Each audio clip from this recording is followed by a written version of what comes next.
Alors commençons maintenant par recevoir notre premier intervenant. Il s'agit de Hassan Iqiyoussen, qui est historien et conférencier. Donc je l'invite à me rejoindre. On peut l'applaudir.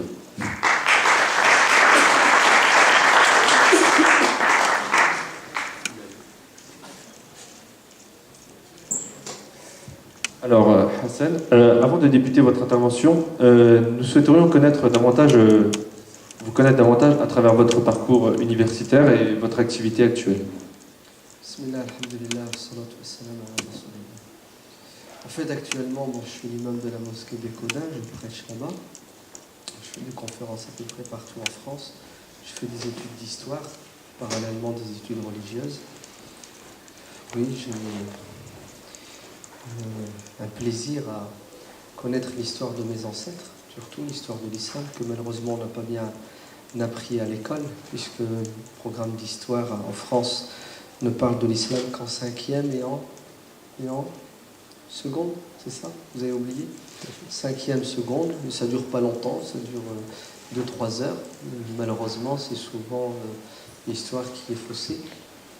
Donc, faire de l'histoire, c'est connaître ses ancêtres, donc être fier de ses ancêtres quand ils ont fait du bien. Alors c'est l'événement qui a fait, c'est ce manque-là qui a fait que vous avez décidé d'épouser la carrière d'historien? Entre autres, effectivement.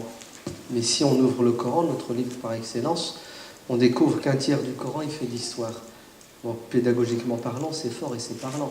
Si un tiers du Coran, il fait d'histoire, ça doit inciter tous les musulmans à se pencher sur cette matière qui est fondamentale puisqu'elle pèse un tiers. Donc elle doit être au même niveau, du moins.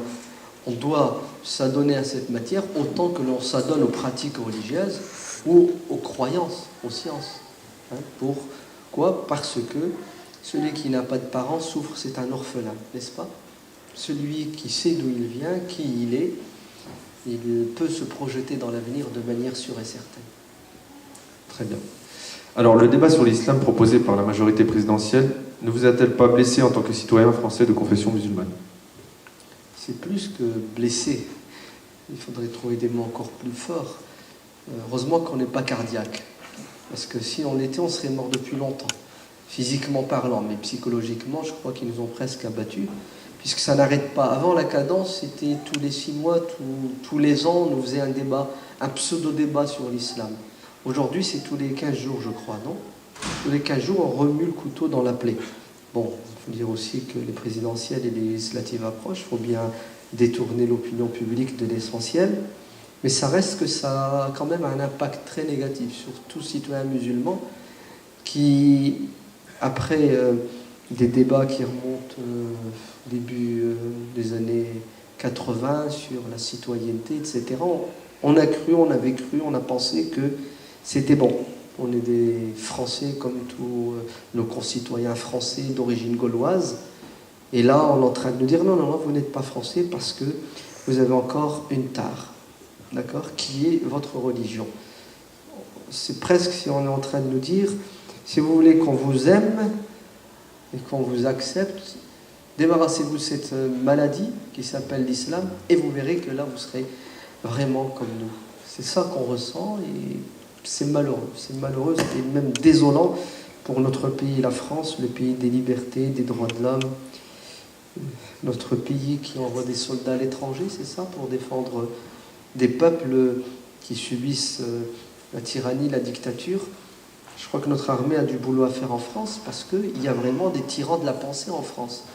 Des gens qui pensent qu'ils sont les seuls à décider de ce qui est bon et ce qui n'est pas bon, ce qui est vrai et ce qui est faux en France, et veulent l'imposer aux autres. C'est la dictature de la pensée. Elle s'exprime à travers les médias qui sont entre les mains de qui vous savez. C'est une catastrophe pour notre démocratie. Ok, très bien. Eh bien, sans plus attendre, je vous invite à prendre place pour nous exposer votre étude sur le thème « Français musulmans et fiers de l'être ».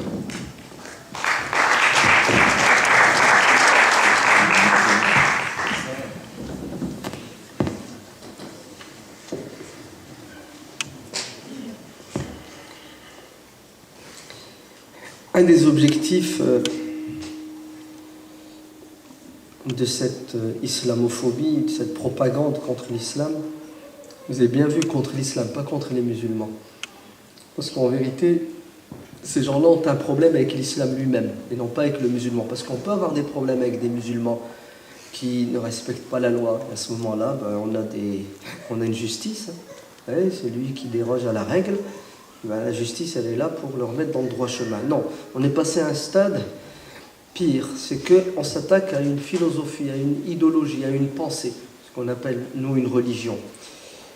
Un des objectifs majeurs de cette propagande anti-islamique, c'est de pousser les musulmans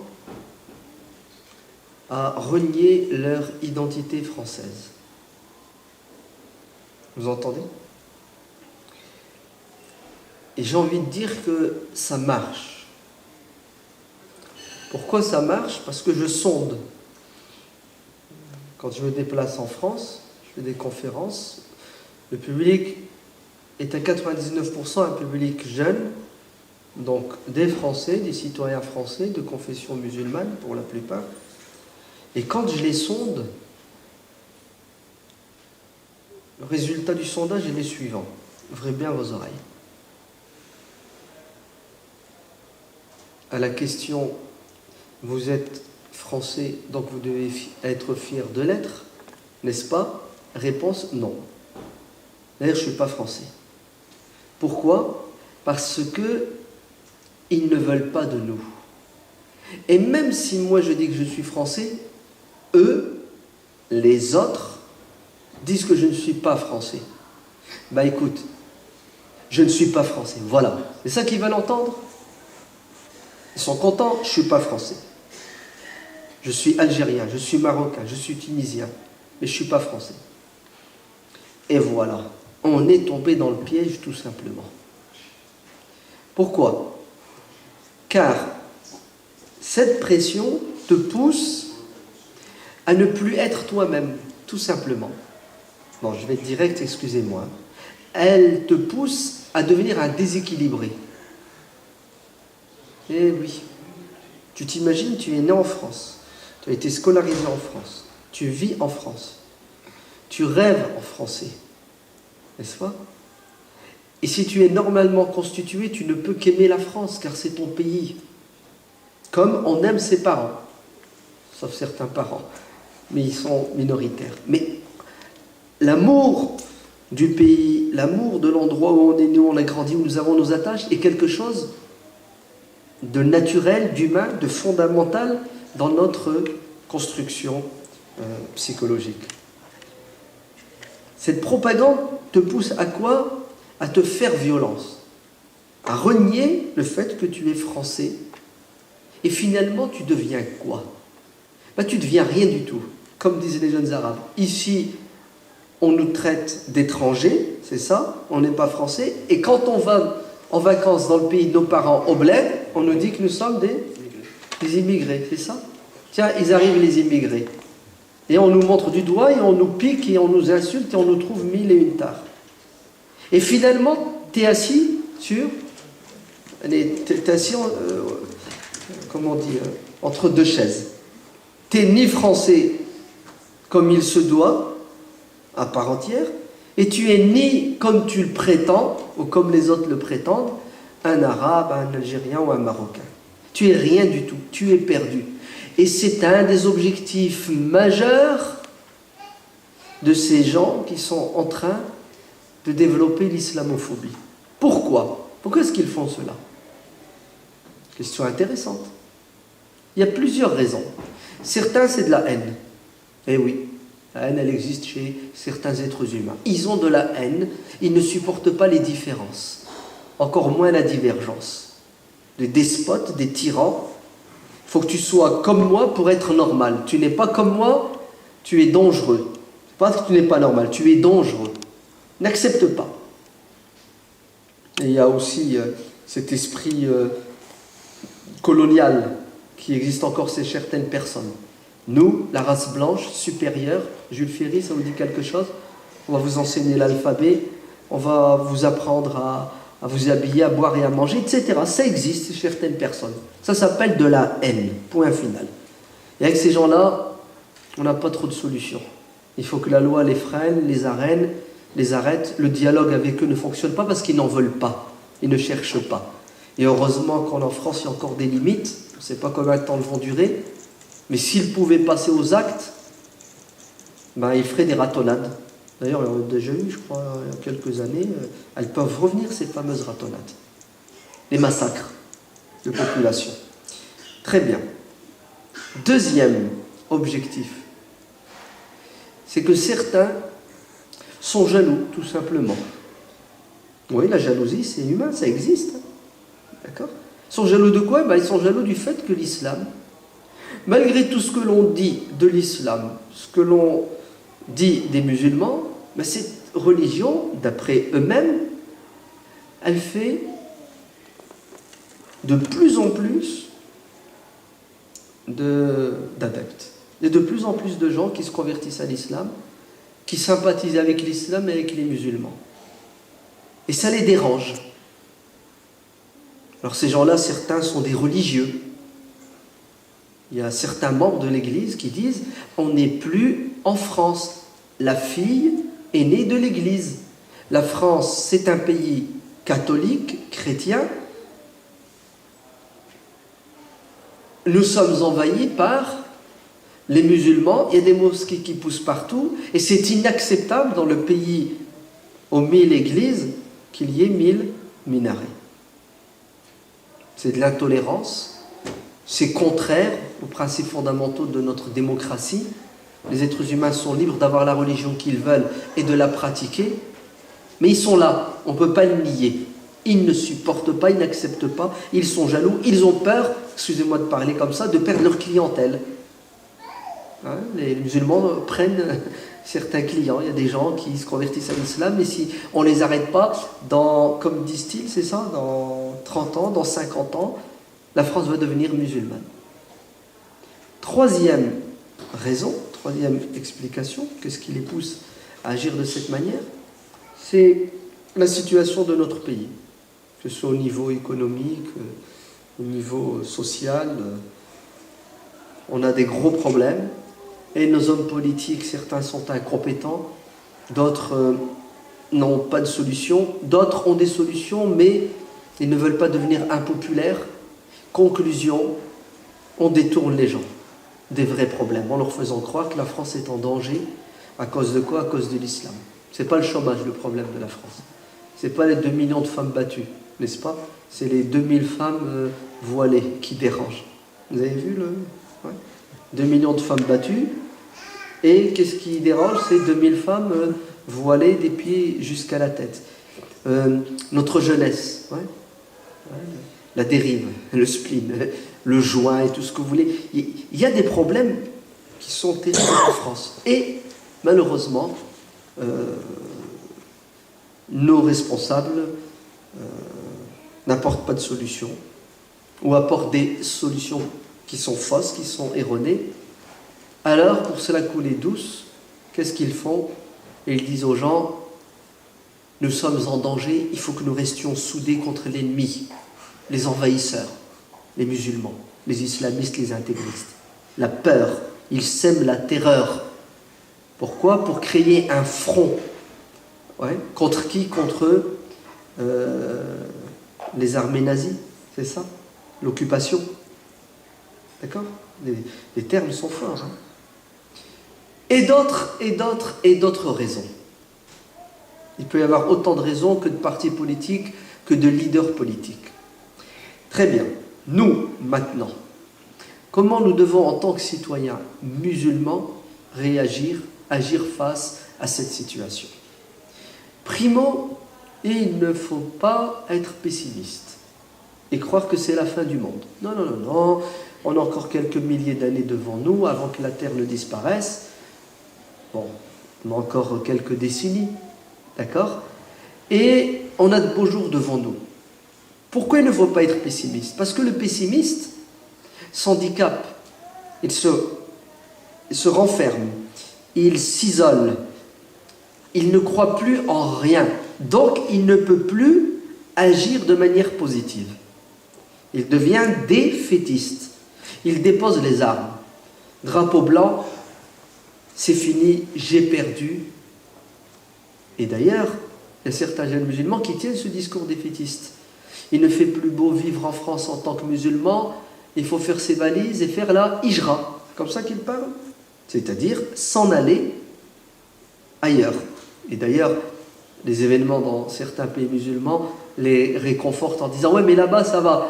Ouais, ça commence à changer. Il va faire mieux là-bas. Tiens, moi, je suis tunisien, je suis d'origine tunisienne, mes parents sont tunisiens, je vais rentrer en Tunisie. » N'est-ce pas?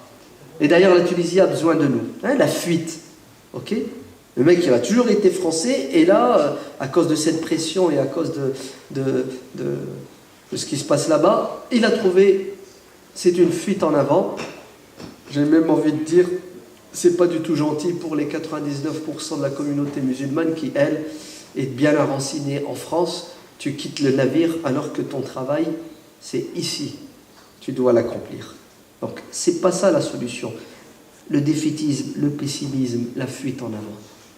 Il faut être optimiste et croire que nous sommes capables de changer les choses. Vous entendez? Et si on n'arrive pas à changer les choses à 100%, nous allons les changer à 20%, 30%. C'est déjà pas mal.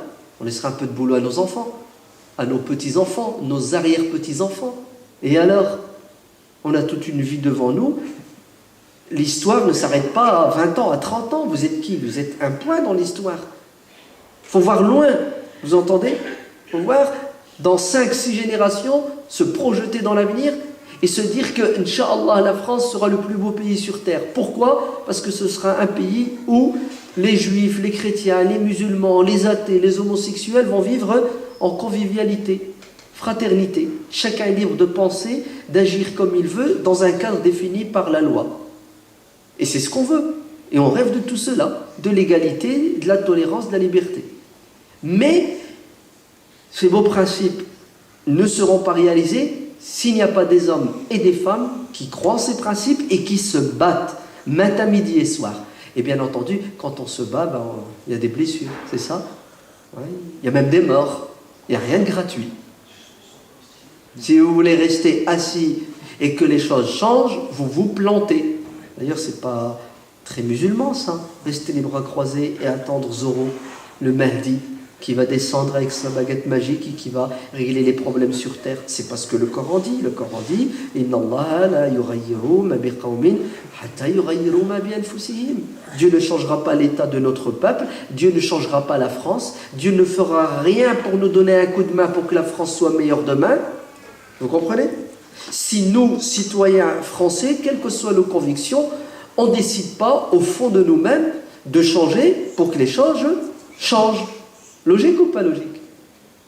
Donc, pas de pessimisme, pas de défaitisme, pas un tableau noir. Il faut être juste. Il y a des choses qui ne vont pas du tout en France, il y a des choses qui vont en France. On reproche aux racistes le racisme. Ils mettent tout le monde dans le même sac. Il y a un arabe qui m'a volé mon iPhone, tous les arabes sont des voleurs de téléphone. C'est pas vrai.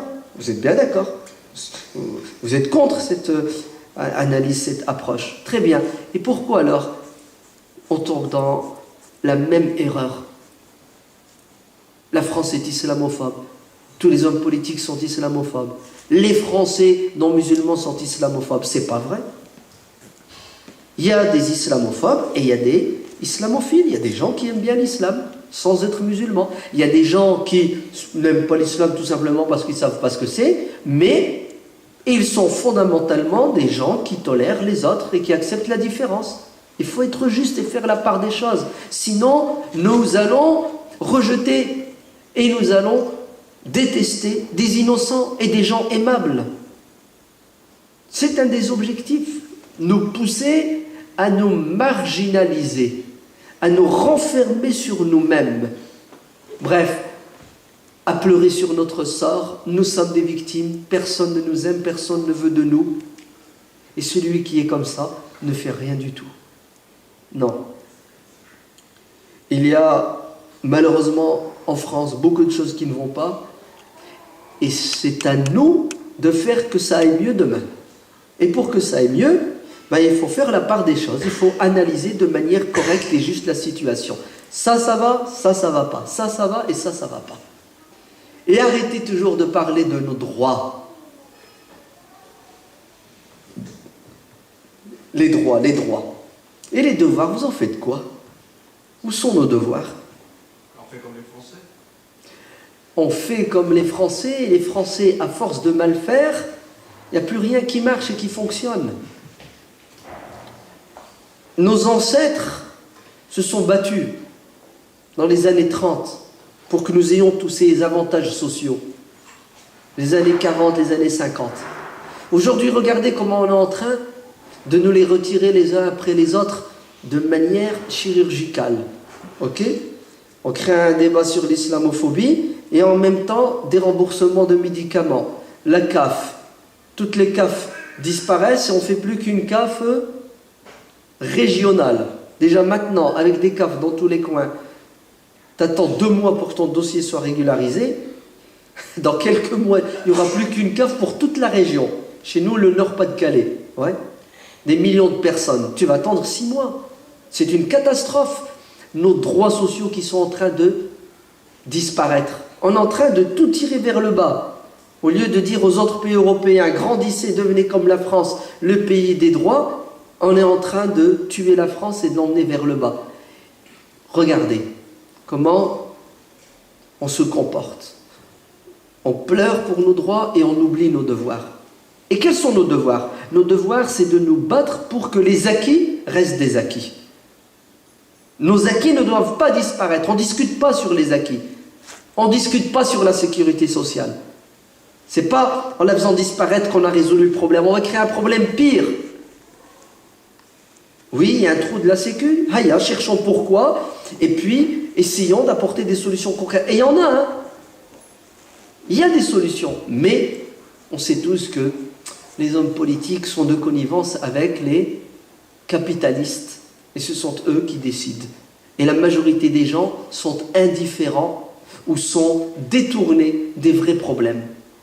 Hein, la télévision, cette nouvelle drogue, Internet, etc. Et puis les faux problèmes.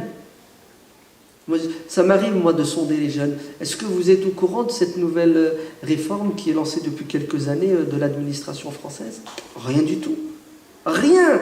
Les gens sont au courant du chien de tel footballeur qui a perdu une dent et ne sont pas au courant de ce qui se décide pour leur santé demain. Quand tu vas avoir mal à la dent, tu ne trouveras pas d'argent pour te soigner.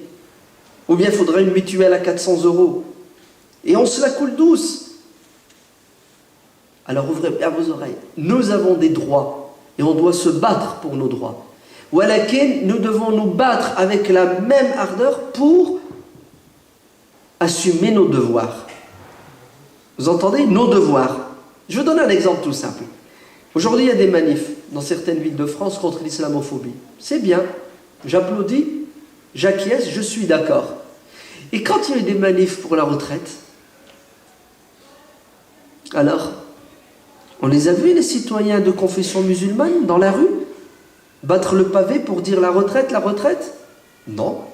J'ai fait des sondages, levez la main ceux qui sont sortis manifester pour les retraites. 1, 2, 3, 4. C'est bon, baissez les mains. C'est un miracle. Bon, René n'est pas d'ici. Ouais. Mais ça fait 3. Non, mais c'est une catastrophe. Masha'Allah. C'est une catastrophe. On est un peu égoïste quand même. Hein. Vous ne trouvez pas? Hein, on touche à l'islam, hop, on se réveille. Pourquoi vous avez touché mon bébé? Non, non, non, touchez pas l'islam. On touche à d'autres communautés, on touche à des fondements de la société. C'est l'insouciance. C'est pas de notre part un méchant, mais on est ailleurs. Hein, notre pays, on ne le saisit pas encore. On n'a pas encore compris réellement comment il fonctionne. On ne sait pas encore où les choses se décident et qui décide. On est le dernier maillon de la chaîne de notre société et en fait on subit les ondes. Toujours avec du retard. Et quand on réagit, c'est trop tard. Parce que la réaction n'est pas bonne. Ce qui est bon, c'est l'action. Et l'action ne peut être que le fruit d'une pensée mûre, une stratégie. Et quelle est notre stratégie? On attend qu'il y ait un débat pour crier au secours, on est en danger. Très bien, le débat va passer. Ça va faire encore plus de gens qui vont sans doute détester l'islam. Peut-être des lois vont encore être votées pour réduire votre champ d'action et de liberté. Mais dans 6 mois, dans 1 an, il y aura peut-être un autre débat, pire que celui-ci, qui aura encore plus de conséquences. Aujourd'hui, il ne faut pas qu'on sorte d'ici en se donnant bonne conscience. On a parlé de l'islamophobie. Et demain, nous n'agissons pas. L'action, c'est ce qui est déterminant pour qu'une communauté, une société avance et évolue. Et qui donc voulez-vous? D'autres, si ce n'est vous, pour agir et défendre votre cause. Les homosexuels, quand ils sont en danger, ils se mobilisent, ils se battent et ils défendent leurs convictions, leur manière d'être. Et je leur tire mon chapeau. Les musulmans, quand on les agresse, où sont-ils? Où sont-ils? Il faut le reconnaître, nous sommes absents. Les homosexuels sont à l'Assemblée. Les homosexuels sont un lobby. Vous êtes un lobby? Quel moyen de pression vous avez? Regardez les élections cantonales, elles datent d'1 semaine, c'est ça? Maubeuge, sous le bois, un quartier de Maubeuge. 90% de la population du quartier sous le bois de Maubeuge est de nationalité française, bien entendu, de confession musulmane. Bon, je vais vous parler de manière claire. Il n'y a que des Arabes là-bas. Ça va? Vous avez compris. Taux d'abstention, 72%. Roubaix. Wama adraka ma Roubaix. Vous n'êtes jamais venu à Roubaix. Bouira. Très bien. Taux d'abstention, pire, soit 85%. C'est pas une catastrophe, ça? Et vous êtes bien d'accord? Qui a relancé ce débat? C'est la majorité présidentielle. Vous savez ce que c'est? C'est un parti, c'est l'UMP, c'est la droite. On est où? Quand il s'agit de se réveiller le dimanche et aller sanctionner les hommes politiques, c'est ce que ça veut dire les sanctionner, c'est-à-dire vous appuyez sur un bouton et vous les éjectez. Hop, dehors, rentre chez toi. Les 6 000 € qu'il touche par mois, il ne les touche plus. Oui ou non? Un député. C'est pourquoi ils se battent. Certains par conviction, d'autres par ambition, carrière politique. C'est louable. Chacun son métier, non? Tu t'imagines 5 000, 6 000 € par mois? Et le mec, il se permet de t'insulter matin, midi et soir, et il dort la conscience tranquille, et en toute confiance, il sait qu'il va être réélu. Pourquoi? Parce qu'il sait que ceux qui l'insultent ne savent pas comment lui faire mal. Ou quand ils le savent, ils ne lui font pas mal. On s'est plaint en 94, c'est ça? La loi contre le foulard. Vous vous souvenez? C'est 94? Non, 2004. 2004, le 15 mars 2004. Ouais. Hein, on a manifesté. Ouais. C'est honteux. Les jeunes filles ne peuvent plus aller à l'école vêtues comme elles veulent. Depuis 2004, il n'y a pas eu des élections. Regardez ceux qui ont voté la loi, ils sont toujours là. Les députés. Vous êtes renseigné si votre député dans votre circonscription, il a voté oui ou non pour la loi? Vous êtes renseigné? Il a voté oui pour la loi. Il a voté contre? Non, il a voté oui. Il a voté pour la loi. Il a voté pour la loi. Non. Il a voté pour la loi, pour l'interdiction. Et il a voté pour l'interdiction du voile. On est bien d'accord? En 2004. Il a voté contre. C'est l'un des seuls députés qui contre ont le voté voile contre par rapport à la question. On ne parle pas de la même circonscription peut-être. On ne parle pas de la même loi. On ne parle pas du même texte. Bref, on met la circonscription d'ici de côté. Parlons d'une autre circonscription où Monsieur X, le député, a voté pour l'interdiction du voile. Ce député, ouvrez bien vos oreilles, a été reconduit à son poste de député. Pourquoi? Parce que les musulmans qui soi-disant ont été touchés directement de plein fouet par cette loi n'ont pas compris que la meilleure façon de lui répondre, c'était t'appuies sur le bouton éjecter. Irhal, exactement. Barre-toi. Tu es indigne de t'asseoir sur les bancs sur lesquels se sont assis des gens qui sont morts pour la liberté, l'égalité, la fraternité. Parce que le mec, il est assis là-bas, pas par conviction, mais par argent. Faites mal là où ça fait mal, bon sang. Et nos jeunes, quand tu leur dis tu votes, ils disent non. Pourquoi? Ça sert à rien. Ça sert à rien. C'est pas une voix qui va changer. C'est une catastrophe. C'est pour ça que je vous dis, l'un des objectifs majeurs de cette propagande, vous savez, c'est quoi? C'est de nous pousser à nous retirer de la société. Tout en étant présents physiquement, nous sommes absents psychologiquement, politiquement, socialement, intellectuellement, médiatiquement. Tu es présent, tu bois, tu manges, c'est ça? Tu dors. Mais quand il s'agit de construire la France, tu es absent. Et la France, elle se construit dans tous ses domaines. Le politique, l'économique. Non, on est absent. Et c'est ça qui fait qu'on n'avance pas. Très bien. Vous allez me dire, mais comment veux-tu que je me sente bien dans mon pays alors que mon pays vomit sur moi matin, midi et soir? Mon pays, je l'aime. Même si parfois, il me fait mal. Comme mes parents, je les aime. Et c'est vrai que parfois, ils me font mal. Je ne peux pas renier mes parents. Alors ouvrez bien vos oreilles. Ce n'est pas parce qu'il y a des injustices en France qu'il faut détester la France. Ce n'est pas parce que certains de nos concitoyens français sont racistes, xénophobes, islamophobes, injustes, aveugles, que nous devons détester nos concitoyens français. C'est cette posture que nous devons avoir, elle est fondamentale. Car un endroit où tu te sens mal, un endroit qui t'étouffe, tu ne peux pas être utile et positif dans cet endroit-là. Impossible. Tu regardes la montre et tu cherches un endroit meilleur.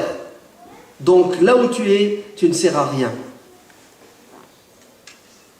Le prophète Mohammed sallallahu alayhi wa sallam, il est né à la Mecque, il a grandi à la Mecque, il a vécu à la Mecque. Jusqu'à l'âge de 40 ans. À l'âge de 40 ans, il a été désigné prophète. Et il est resté 13 ans à la Mecque, à inviter son peuple à regagner la religion de leur ancêtre Abraham. La majorité a refusé. Et une minorité de cette majorité lui a déclaré la guerre. Si bien que la Mecque est devenue un enfer pour lui et ses adeptes. Est-ce une raison valable à l'époque? Était-ce une raison valable pour que le prophète déteste la Mecque? Pour que le prophète quitte la Mecque? Non, vous savez ce qu'il a dit quand Dieu lui a dit de quitter la Mecque et d'aller à Médine? Parce qu'il ne pouvait plus pratiquer sa religion et la transmettre. Vous savez ce qu'il a dit? Il s'est retourné, il a regardé la Mecque avec les larmes aux yeux en disant: tu es l'endroit sur terre que j'aime le plus. Et si mon peuple ne m'avait pas forcé à te quitter, jamais je ne te quitterai. Vous vous rendez compte? La Mecque, où il est maltraité, il ne veut pas partir. La Mecque où il y a des fanatiques, il ne veut pas partir. Et il reviendra victorieux à la Mecque. Et vous savez ce qu'il dira à ceux qui l'ont maltraité? Il leur dira: vous êtes libres, je vous pardonne. Vous avez entendu? Il revient à la Mecque 8 ans plus tard, victorieux. Et qu'est-ce qu'il dit à ceux qui la veille ont tué ses amis, ses disciples? Ceux qui la veille l'ont insulté de tout ce qu'il y a de plus dégradant pour lui. Ils ont attenté à sa vie. Parmi eux, des gens qui ont tué sa fille, sa propre fille. Vous savez ce qu'il leur dit? Idhabu fa antumut tulaqa. Vous êtes libres. On tourne la page. Et c'est comme ça que le prophète a réussi à gagner le cœur des gens. Ces islamophobes veulent nous pousser à fermer notre cœur pour que nous ayons de la haine. Comme ça, on ferme nos oreilles et on se tait. Comme ça, on ne dialogue pas, on ne discute pas, on n'échange pas avec les autres. On est dans la suspicion et le doute. Tu crois que tout le monde ne t'aime pas, tout le monde te déteste. Conclusion, tu n'es pas épanoui. Tu vis dans un contexte électrique et l'étincelle. Il y en a un qui va la créer un jour ou l'autre et ça va exploser. C'est ça qu'ils veulent. Lever les gens les uns contre les autres, comme ça, les nantis restent au pouvoir et profitent et pêchent dans les eaux sales. Il faut désamorcer la bombe. Vous entendez? La France n'est pas islamophobe, mais il y a des islamophobes. La France ne fait pas la guerre à l'islam, mais il y a des gens qui ont déclaré la guerre à l'islam. Qu'est-ce que nous devons faire, nous citoyens musulmans? Nous ne devons pas tomber dans le piège de la haine, du renfermement psychologique, du rejet de l'autre, de l'injustice. Nous devons nous battre avec nos concitoyens parce que tout le monde est en danger en France, surtout les petites gens. Vous entendez? Les petites classes et les classes moyennes, nous sommes tous en danger. Ensemble, nous devons trouver un terrain d'entente, des causes communes, faire du partenariat, nous unir main dans la main pour défendre nos causes communes, l'intérêt supranational, pas seulement l'intérêt intracommunautaire, et on va avancer. Et ça demande quoi? Ça demande du travail. Ça demande du boulot. Lequel de travail? La communication, elle est fondamentale. Si tu ne communiques pas avec l'autre, sache que d'autres ont communiqué avec lui. Vous savez qui? Journal de 20 heures. C'est ça? Puis maintenant, avec les... vous avez vu comment les gens correspondent? Les téléphones et Internet. Donc l'information circule très vite. Malheureusement, 90% de l'information qui circule sur l'islam, elle est mauvaise. Vous entendez? Vous faites quoi, vous, musulmans? Wallah, quand tu vois nos jeunes, 2 heures de portable, 2h30 par jour, d'après les statistiques. Vous faites quoi au téléphone pendant 2h30? Vous ne savez même pas utiliser cet outil extraordinaire. Pourquoi? Pour répandre des bonnes paroles. Vous l'utilisez pour médire. Vrai ou faux? Pour parler sur le dos de l'autre, pour véhiculer je ne sais quelle bêtise. Internet. Nos jeunes passent leur temps, des soirées entières sur Internet, à faire quoi? À tuer leur temps, à emmagasiner des images, des sons qui sont nocifs pour l'esprit, pour le cœur. Pourquoi vous n'utilisez pas ces moyens pour justement atteindre le maximum de personnes qui sont agressées matin, midi et soir par d'autres personnes en transmettant la haine? Tous vous êtes responsables. Chacun parmi nous doit se sentir investi d'une mission qui est de désamorcer la bombe. Déminer, il y a des mines. Et des innocents vont mourir. Et les coupables vont rire. Donc, on doit tous bouger. La communication est fondamentale. Alors, je vais être plus direct et plus concret avec vous. Vous êtes bien d'accord que quand il y a un projet de mosquée, les musulmans se mobilisent, n'est-ce pas? Vous n'avez pas vu comment on arrive à construire des mosquées à 1 million d'euros, 2, 4, sans aucune aide étrangère? Et s'il y avait une aide étrangère, elle est la bienvenue. Je ne vois pas pourquoi on ne pourrait pas se faire aider par des étrangers. On est d'accord? Très bien. La communauté musulmane en France arrive à quoi? Arrive à s'autofinancer dans des projets comme les mosquées et les centres islamiques. C'est très bien, c'est magnifique, c'est super. Préparez-vous à un projet qui est fondamental, urgent, nécessaire, primordial. Je vais être un extrémiste. Il faudrait vendre la moitié des mosquées de France pour réaliser ce projet. Car ce projet est plus important que la moitié des mosquées de France. Vous savez lequel? faire une chaîne de télévision. Oui. Faire une Jazeera en français. Nous. Pourquoi? Parce que ce que je suis en train de vous dire maintenant là, je vous le dis à vous. Vous êtes combien? Vous êtes 100, 200, 300? C'est enregistré, ça va être mis sur YouTube. 1000, 2000 personnes. Mais si on avait une chaîne de télévision, on serait en direct. Et là, c'est 1 million, 2 millions, 10 millions de personnes qui regardent. Vous vous rendez compte la puissance? Mais ça demande quoi? Ça demande du fric et de l'argent. Eh oui, c'est plus avec 20 € de cotisation par mois à la mosquée qu'on arrivera à maintenir une chaîne en vie. Mais c'est avec 200 € par mois qu'on va y arriver. Et c'est possible de donner 200 € par mois. Vous savez ce qu'ils vont faire? Regardez, tout est lié. Ben, les jeunes, au lieu de perdre votre temps, au lieu de vous amuser comme les fourmis à chanter et à danser toute l'année, comme les cigales, devenez des fourmis. C'est maintenant que vous êtes jeunes que vous devez investir dans vos études pour avoir des diplômes conséquents, pour avoir des postes, pour que vous soyez à l'endroit qu'il faut, pour justement freiner, barrer, arrêter les flux sataniques. Mais non, nos jeunes, qu'est-ce qu'ils font? Ils ne veulent pas travailler à l'école, sous prétexte que le prof il est raciste, c'est ça? Sous prétexte qu'il ne m'aime pas, sous prétexte que je ne sais trop quoi. Résultat, regardez le niveau intellectuel et le niveau économique de la communauté. Il est catastrophique. Tu sais, nous sommes dans un monde qui est régi par une loi qui est sans pitié, qui s'appelle la loi du plus fort. Tu es faible, t'es mort. C'est la sélection naturelle. Al-baqa'u lil-aslah. Maillon faible, allez hop. Ben voilà, tu es affaibli.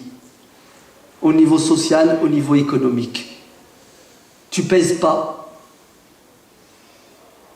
On aurait une dizaine de chefs d'entreprise dans le CAC 40. Hein? Eh ben oui. Non. Cette émission ne passe pas. C'est comme ça que ça marche. La pression. Quel est notre moyen de pression au niveau économique? Au niveau intellectuel, on aurait une dizaine de philosophes, une cinquantaine de philosophes à la Ramadan. Et mieux que Ramadan, ou juste en dessous de Ramadan. Alors, ça donnerait quoi? Ça donnerait des résultats extraordinaires. Mais non, nos jeunes, au lieu de s'adonner à la philosophie, sont des experts de la musique. Non, pas des Beethoven, hein, des Mozart. Non. Des experts pour écouter le bruit. Ouais. Le bruit, là, ils comprennent même pas ce qu'ils écoutent. Et après, on pleure et on se plaint. Il y a de l'islamophobie. Je vais être méchant et je veux dire, on n'a que ce que l'on mérite. Kayfa ma takunu yuwalla alaykum, c'est un proverbe. Vos rois seront à votre image. Vous êtes bas, bah vous aurez des rois bas. Vous êtes fort, vous aurez des rois forts. Vous êtes respectable, bah vous aurez des gens qui vont vous respecter. Vous avez vu? Je remets la faute sur nous, hein? D'accord? Pourquoi je remets la faute sur nous? Ah, pour qu'on change. Pour qu'on change. Parce que le verset coranique, il est clair. Inna Allah la yughayyiru ma biqawmin hatta yughayyiru ma bi anfusihim. Dieu ne changera pas l'état d'un peuple tant que chaque individu n'aura pas fait un effort sur lui-même pour changer son fort intérieur. Et je reviens à nouveau et j'incite sur le politique. Les hommes politiques sont sensibles à chaque voix. Votez bon sang. Votez, petits et grands, hommes et femmes. Même si vous n'êtes pas convaincus, votez pour le bien et l'intérêt d'autrui. Et arrêtez de croire que tous les hommes politiques sont des pourris. C'est pas vrai. Il y a des bons politiques et des mauvais politiques. Et arrêtez de croire que tous les hommes politiques ne cherchent que leur intérêt personnel. C'est pas vrai. Parmi les politiques, il y a des gens altruistes. Et arrêtez de croire qu'on ne peut pas changer les choses. C'est pas vrai. Il faut juste les bonnes personnes. Et c'est une honte pour nous. Vous entrez dans l'hémicycle. N'y allez pas, regardez juste la chaîne parlementaire. Est-ce qu'il y a un député pour défendre notre cause? Un. On est combien de citoyens français musulmans? Une dizaine de millions. Allez, je vais vous couper la poire en deux. On est 5 millions. Un député pour prendre le micro et dire « basta, ça suffit ». Il y en a un, il n'y en a aucun. Aucun, zéro. Ben, c'est tout à fait normal que ces débats fassent rage. Parce que il n'y a personne dans l'hémicycle pour dire « arrêtez ». Maintenant, vous allez sortir, vous allez faire une manif. Demain, on n'entend plus rien. Par contre, vous voulez du concret? Allez, bismillah, on prépare les présidentielles et les législatives. Allez, maintenant, on les prépare maintenant. Vous êtes prêts? Vous voulez que je vous donne la recette pour les préparer? C'est tout bête, c'est tout simple. Vous tous, vous vous transformez en candidats.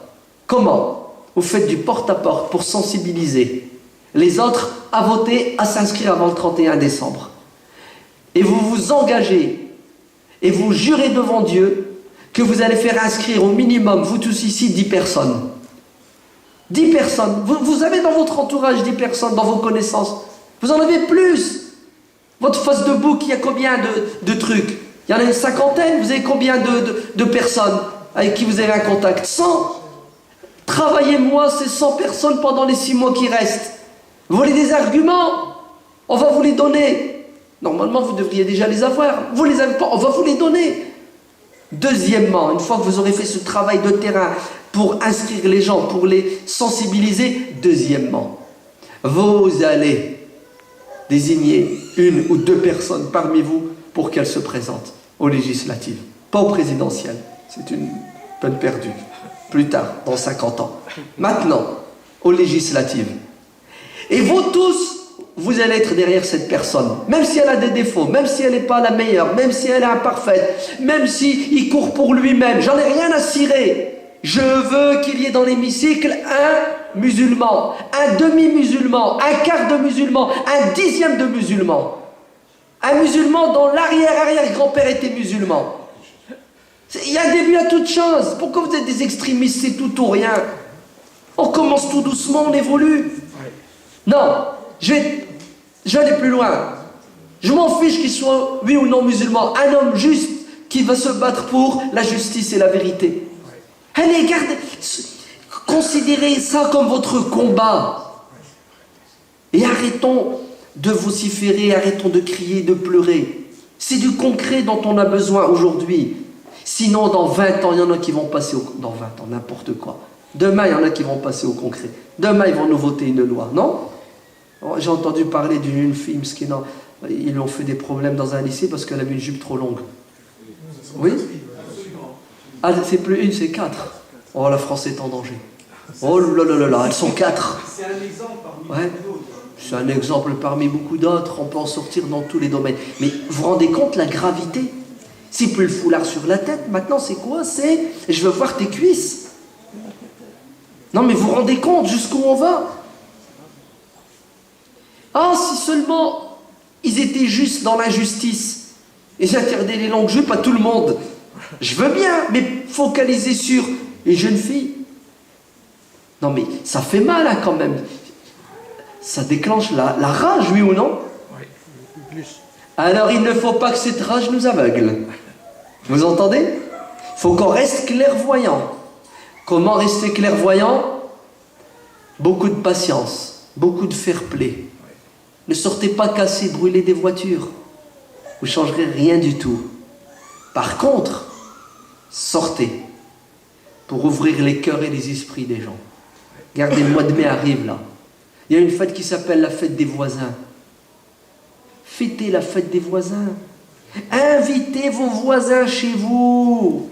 Venez boire un thé, manger une brochette, bouffer du matelot. Vous allez voir, c'est pire que de la magie.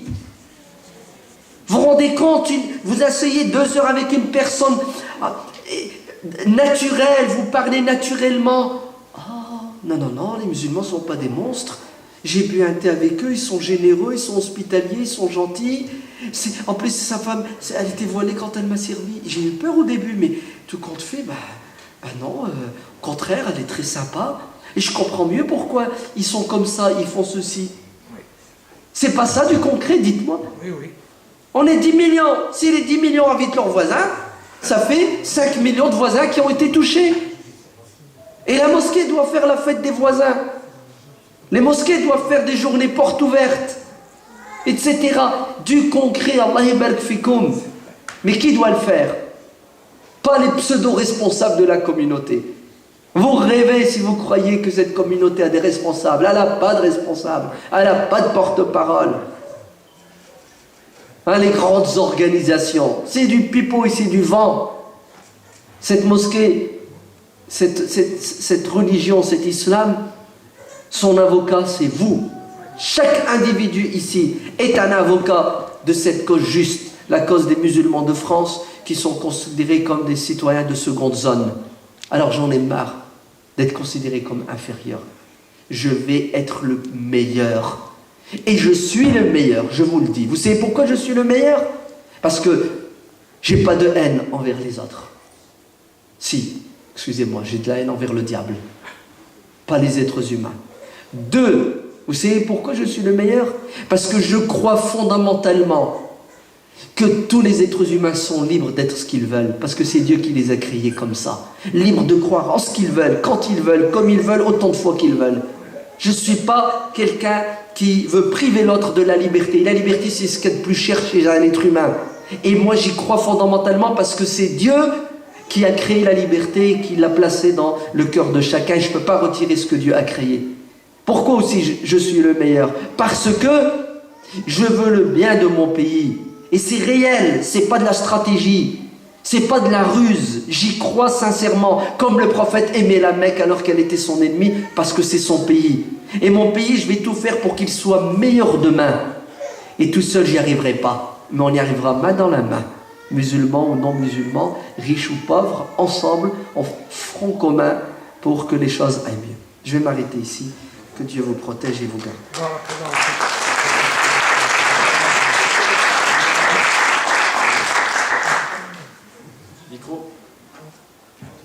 Bref, ouais. Alors, avant de faire réagir certaines personnes dans le public, la pratique de la religion provoque justement un certain remous dans la société française quant à la question du financement de certains lieux de culte, la prière sur la voie publique et tout ça. Donc, quel est votre avis là-dessus? Le financement des lieux de culte, ça ne regarde personne, sauf le fisc. De quoi je me mêle? Je finance ma mosquée comme je veux. En France, il y a quelqu'un qui s'occupe de l'argent, c'est le fisc. C'est légal, il rentre chez lui, il a perdu son temps, c'est illégal, il me taxe. Mais de quoi je me mêle? La mosquée, elle est financée comment? De quoi se mêlent ces journalistes et ces hommes politiques? Vous doutez?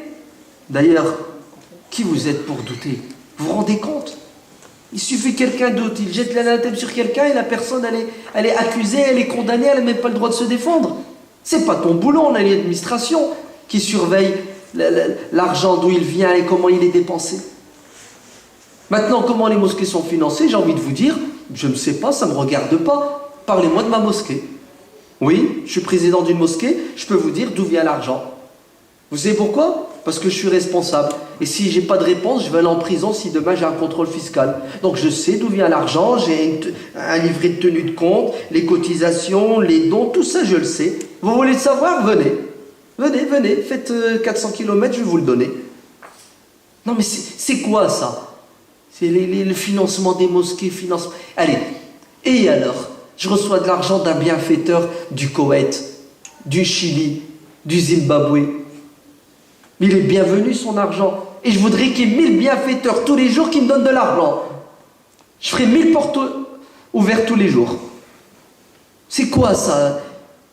Subhanallah, on veut nous complexer, on veut nous pousser à... En fait, écoutez, c'est simple. On veut vous pousser à ne plus être musulman et à ne pas pratiquer votre religion, à ne pas être épanoui. Raison de plus pour que je le sois 10 fois plus, ne serait-ce que par entêtement. Deuxièmement, la pratique, cette histoire de musulmans qui pratiquent dehors, c'est encore de la foutaise. C'est de la foutaise. S'il y a 1000 mosquées en France, 995 mosquées, les gens prient à l'intérieur. Mais il faut être fou pour aller prier dans la rue. On n'a pas que ça à faire de prier dehors. Mais s'il y a un an qu'ils le font, c'est parce qu'ils n'ont pas le choix. Pourquoi est-ce qu'ils n'ont pas le choix? À mon avis, c'est parce qu'ils n'ont pas de place. Pourquoi est-ce qu'ils n'ont pas de place? C'est parce que la mosquée est trop petite. Pourquoi la mosquée est trop petite? C'est parce qu'elle n'est pas assez grande. C'est quoi la solution? Il faut qu'ils la ragrandissent. Comment on fait pour la ragrandir? On les laisse tranquilles, ils vont la grandir. Ils sont conscients eux-mêmes du problème. On dirait que les musulmans qui ont prié dehors dans tel patelin, ils l'ont fait exprès pour provoquer, pour chatouiller le diable. C'est quoi ça? Je ne sais pas comment les gens arrivent à penser du musulman qu'il est si bête et si stupide qu'ils nous le disent. Non. Je prie dans ma mosquée. Et si je dois prier à l'extérieur, c'est parce que je n'ai pas le choix, mais je prie dehors. Et c'est quoi le problème si je prie dehors? Ça te dérange? Et pourquoi toi, tu ne me déranges pas quand tu pries dehors? Tu vas me dire, moi, j'ai jamais prié dehors. Très bien, alors quand tu es sur le trottoir, tu fumes ta cigarette. Ça ne me dérange pas. Tu es libre de fumer ta cigarette, c'est ta prière, ta cigarette. C'est ta drogue, ta cigarette. Moi, ma drogue, c'est de mettre ma tête par terre pendant 2 minutes. Chacun fait ce qu'il veut, bon sang. J'arrive pas à comprendre cette intolérance. La personne, elle est choquée parce qu'elle avait un musulman faire sa prière dehors. Et pourquoi moi, musulman, je ne suis pas choqué quand toi, tu ne fais pas ta prière?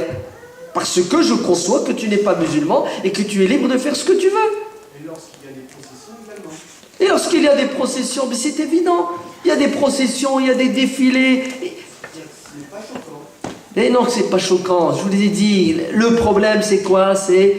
Au lieu de s'attaquer aux problèmes de la France, on détourne l'opinion publique avec des faux problèmes. Étudiez, bon sang, faites l'école de journalisme pour remplacer certains journalistes qui sont des traîtres à la nation, puisqu'ils sèment la haine dans la nation. Il faudrait les arrêter et les juger pour haute trahison, les déchoir de leur nationalité. Parce qu'ils sont en train de détruire la France en sémant la zizanie, la fitna, la haine dans le peuple français. Alors, on avait une intervention de M. René Nabat qui voulait poser une question. Bonjour. Je viens d'entendre un discours civique, tonique et responsable. Si on était dans un endroit laïque, je vous demanderais d'applaudir le premier imam rouge de la Oumma. Tellement il est motivé et galvanisé. Et je vais le prendre en considération ses propos. Il existe encore juste 1 an pour les campagnes présidentielles. Et dans la mesure où il a une vision très sereine, mais très globale, je souhaiterais qu'il se porte candidat à la présidence et moi je serai le premier à pouvoir soutenir cette campagne pour sensibiliser les gens. De la même manière qu'en Amérique, il y a eu un Afro-Américain à la tête de la première puissance planétaire de tous les temps, je souhaiterais, je ne sais pas si on va réussir l'essai, mais au moins qu'il y ait une autre sensibilité qui s'exprime et je me mettrai volontiers à sa disposition pour pouvoir porter haut les propos rationnels, responsables de concorde nationale que mon ami a tenus aujourd'hui. Et je vous demande d'applaudir très chaleureusement. Merci, M. Nabat. Il est candidat, mon candidat. Est-ce qu'il y avait d'autres réactions dans le public? Allah yahfadek, René. Je ne flatte pas les gens d'habitude. Je sais que c'est pas de la flatterie, je sais que tu le penses. Je sais aussi que tu es engagé pour la même cause. Je vais juste te décevoir en te disant que je ne me présenterai pas. Non pas parce que je ne veux pas, parce que normalement je devrais être le premier à me présenter puisque je dis aux gens de se présenter. Mais je vais t'annoncer quelque chose, c'est que je ne peux pas me présenter. Tout simplement. Parce que je suis né en France, j'ai été scolarisé en France, je rêve en français, je mange en français, même quand je dois insulter, j'insulte en français, ça m'arrive de temps en temps de dire un gros mot. Bah oui, je suis humain. Ouais, que Dieu me pardonne. Je ne suis pas de nationalité française. J'ai fait 4 fois. J'ai fait 4 fois la demande. 4 fois, elle m'a été refusée. La 4e fois, ils ont osé me dire pourquoi ils ne veulent pas me la donner. Et ils ont dit que j'étais un islamiste fondamentaliste qui a pour objectif d'infiltrer les structures de la nation française pour diriger le pays et imposer la charia. Vous entendez? J'ai le papier, je l'ai gardé. Ma mère a 73 ans, elle a fait sa demande de nationalité, elle l'a eu en 7 mois. Mes frères et sœurs sont tous français dans l'âme, dans le corps, dans le cœur. Je suis la brebis galeuse. Parce qu'il y a des gens qui bloquent le dossier. Donc, je vais refaire une demande, Inch'Allah, bientôt. J'espère que cette fois, ça va passer. Ça passe, tant mieux. Ça passe pas, je baisse pas les bras. Je recommencerai. Jusque 90 ans, si Dieu me laisse vivre. La 90e année, je ferai une demande. D'accord?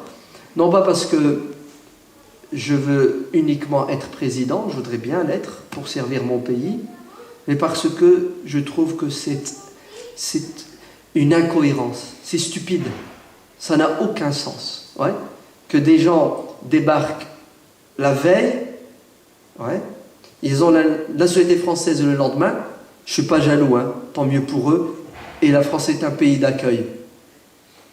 Et que moi, qui ai 47 piges de présence en France et qui me tue matin, midi et soir, qui sillonne toute la France pour dire aux Français de confession musulmane, aimez votre pays, servez votre pays, respectez la loi, on me traite de quoi? D'islamiste, intégriste, fondamentaliste.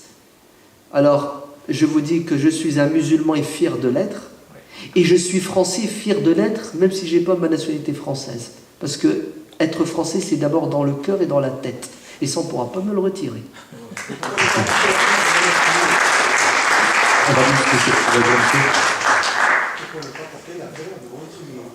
C'est prévu. Ouais. Oui. Mes enfants sont français. Hein. Alhamdoulilah. Oui, monsieur. Je ne suis pas musulman. Je suis un ancien éducateur de quartier. Donc j'ai côtoyé beaucoup des Marocains, Algériens, Français. Ce que je voulais dire, j'applaudissais tout à l'heure quand vous avez parlé d'Internet. Je dirais, je vais grossir toute cette merde qui circule sur Internet, que des gens, excusez-moi, qu'il y a des gens comme nous, de la base, je ne suis pas politique, je ne suis pas riche, et qui nous bagarrons pour dire, mais qu'est-ce que vous connaissez des musulmans pour les critiquer? Ouvrez les yeux, vous ne savez rien des musulmans. Moi, j'ai des amis musulmans. Moi, je les aide. Et je crois, et ça, je me tourne vers les jeunes, parce que j'ai eu leurs grands frères, ils ont un sacré boulot à faire. Mais un boulot d'ouverture, comme vous avez dit tout à l'heure. Pas en faisant des conneries, pas en brûlant des voitures. En ouvrant les portes, en montrant comment le musulman, il est accueillant, comment il est gentil, et comment il sait donner. Et je crois que le prophète dit, il faut donner. Tout à fait. Voilà. Alors, aidez-nous aussi. Oui. Ensemble, on va travailler dans ce sens. Un bon exemple de tolérance et de fraternité. Allah vous bénisse. D'autres réactions? Adam? Peut-être. Alors, on va conclure parce que on a un autre intervenant qui est pressé. Merci infiniment pour cette intervention. On ne vous retiendra pas plus longtemps car je sais que vous aussi vous avez un emploi du temps chargé et que vous êtes attendu. Donc on vous souhaite une bonne fin d'après-midi. Je vous remercie pour votre invitation et je vous invite à rester, à continuer et surtout à écouter avec attention les intervenants Vincent, René et Abdelaziz, et vous allez voir la qualité de leur discours, que ce soit dans la forme ou dans le fond. C'est avec des gens comme ça que la France avance, et avec des gens comme monsieur l'ancien éducateur. Ne désespérez pas, Allah yabarak fikoum. Ouais. Soyez plein d'espoir, de vie et d'amour, et on va changer les choses. Vous êtes d'accord? Allez, à la prochaine, salam alaikum.